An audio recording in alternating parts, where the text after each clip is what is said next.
Kita ke informasi berikutnya, meski sudah diungkap polisi, kematian diplomat Kemenlu Arya Daru masih sisakan kejanggalan.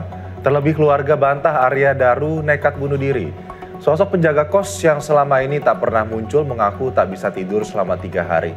Dan berikut penelusuran fakta ini.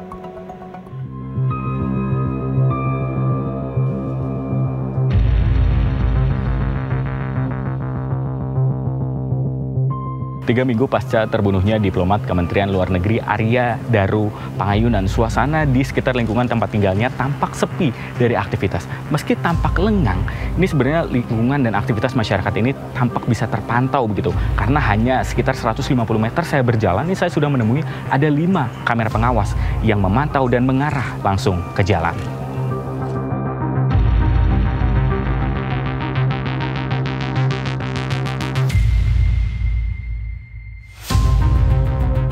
Diplomat Arya Daru sehari-harinya tinggal di kawasan Menteng, Jakarta Pusat.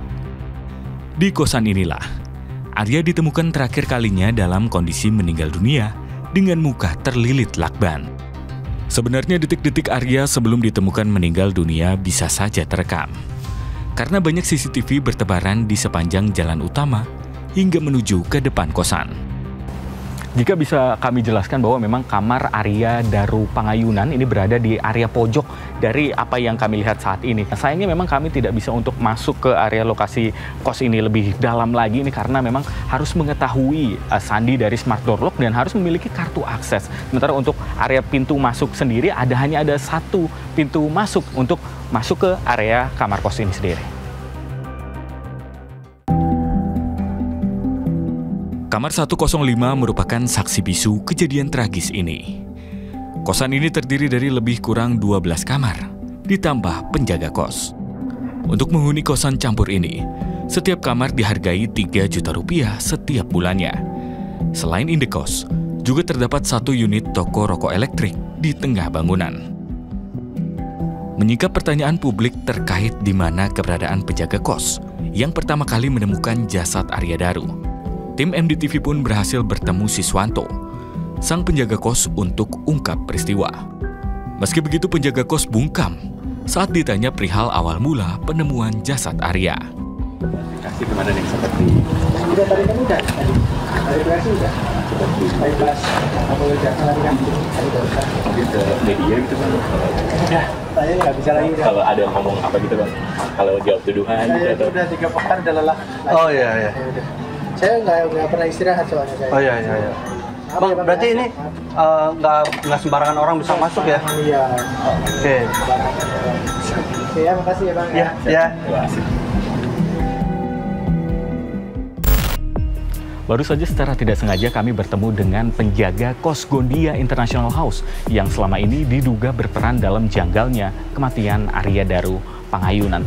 Tadi sambil terburu-buru ini penjaga kos yang diketahui bernama Siswanto menjelaskan bahwa kasus kematian Arya Daru ini sudah selesai dan dirinya juga mengeluhkan bahwa sudah 3 minggu tidak bisa beristirahat dengan tenang akibat kasus ini. Dugaan keterlibatan penjaga kos mengemuka lantaran tak ada tanda-tanda kepanikan yang muncul ketika menemukan jasad Arya Daru. Ditambah lagi perubahan arah CCTV yang disebut diminta istri Arya Daru untuk digeser. Apaan sih? Hah? Foto pak. Apa? Foto dilakban mulutnya. Hah? Mulutnya kok dilakban itu? Pakar telematika juga menyoroti sejumlah kamera yang diungkap kepolisian. Pasalnya, selama ini aparat belum mengkonfirmasi temuan rekaman kamera lainnya. Ada orang yang mengirim data juga kepada saya juga lihat bagaimana posisi kamera-kamera tersebut. Nah, ruangan tersebut ini kalau kita lihat dari arah di sini ya, kamera di sini, ini di area parkir, kemudian ini gedungnya. Ini ada pintu masuk dan gedungnya itu yang tempat si korban, itu ada tempat kosnya, itu ada di tengah. Ini dari gedung di sini ini bisa melingkar. Ya bisa masuk ke sini dan kemudian bisa tembus sampai di sini. Dan di sini ada kamera juga. Jadi kalau ada orang masuk dibilang tidak terdeteksi dari kamera tersebut, siapapun yang datang misalnya, dari kamera yang di sini ada. Apakah pernah diulas? Kalau sudah pernah diulas, apakah sudah ada konfirmasi dari kepolisian bahwa sudah memeriksa kamera lainnya dan selama ini dipantau tidak ada pergerakan? Harusnya namanya analisa kepolisian, harusnya selengkap itu. Dia mampu mengutarakan di mana saja letak kameranya, which is saya tahu. Ya, ada orang yang saya juga keliling ke sana. Tinggal tunggu pernyataan dari pihak kepolisian untuk menyatakan dari jalur sini tidak ada orang sampai periode rentang waktu sekian, tidak ada yang seliweran. Berani nggak kepolisian ngomong itu? Nah sejauh ini kan enggak, cuma ngungkap yang di sini, padahal ini jelas-jelas ada kamera yang terekam. Kalau tidak terekam, berani nggak kepolisian bilang ada memang kamera tersebut tetapi kameranya rusak? Siapa yang menyatakan rusak? Nah kalau yang menyatakan rusak adalah dari pihak kepolisian, emang berarti saya memeriksa rentang waktunya ya dari NVR-nya, Network Video Recorder. Ya, rusaknya kapan?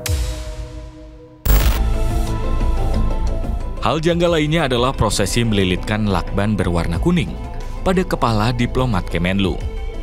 Lebih lanjut ketika ditemukan tidak ada barang yang hilang dalam kamar kos Daru, selain handphone diplomat Kemenlu yang hingga kini masih hilang. Kalau kita ngomongin profesional berarti ada yang amatir. Ketika ini dilakukan amatir, biasanya penggunaan lakban itu untuk menutup mulut dan biasanya dalam kondisi yang tidak rapih gitu ya. Nah, dilakukan biasanya untuk menghindari si korban ini berteriak atau sengaja asfiksia untuk kehilangan nafas gitu. Tapi ketika ini menggunakan alat-alat tertentu yang sudah dipersiapkan dengan cara yang sangat rapih, dengan lakban yang sangat kuat, dengan tidak ada luka, tidak ada barang yang hilang, berarti ini dilakukan oleh profesional. Nah, profesional ini siapa? Menguntungkan siapa? Ini yang sampai saat ini belum terungkap. Karena sebetulnya ketika seseorang melakukan kejahatan, mereka akan melakukan 4 hal. 1, dia tahu tujuannya itu siapa, gitu, calon korbannya siapa. 2, keuntungannya apa, gitu. Yang ketiga, sumber daya. Sumber daya itu kekuatan, baik kekuatan fisik maupun kepemilikan. Kepemilikan itu kan macam-macam ya, baik kepemilikan harta maupun kepemilikan informasi, gitu. Nah, ini yang sudah diukur, gitu. Yang terakhir adalah bagaimana cara menghindari dari ancaman hukuman. Nah, dalam hal ini sudah jelas bahwa kalau memang dilakukan oleh pihak ketiga, ini sangat-sangat sempurna. Walaupun tidak ada kejahatan yang sempurna ya, tapi sampai detik ini kita merasa bahwa ini sulit sekali diungkap. Artinya ini dilakukan oleh seseorang sudah mempersiapkan diri sekian lama. Sebelumnya, Polda Metro Jaya akhirnya mengumumkan hasil penyelidikan kasus kematian diplomat Kementerian Luar Negeri, Arya Daru Pangayunan. Arya Daru meninggal tanpa keterlibatan pihak lain dan tak ditemukan unsur pidana. Belakangan pihak keluarga buka suara atas kematian Arya Daru Pangayunan. Mereka meyakini jika Daru bukan orang yang seperti itu dan membantah Arya bunuh diri. Kami percaya bahwa kita semua bagian dari masyarakat ini percaya bahwa keadilan adalah milik bersama, ya. Jadi pada waktunya nanti kami juga percaya kebenaran akan terungkap dengan terang dan membawa keadilan dan ketenangan bagi Daru juga bagi yang ditinggalkan. Saat ini keluarga juga tengah mempertimbangkan opsi menggunakan pengacara untuk melanjutkan penyelidikan kematian Arya Daru Pangayunan agar kebenaran terungkap seterang-terangnya. Tim Liputan melaporkan.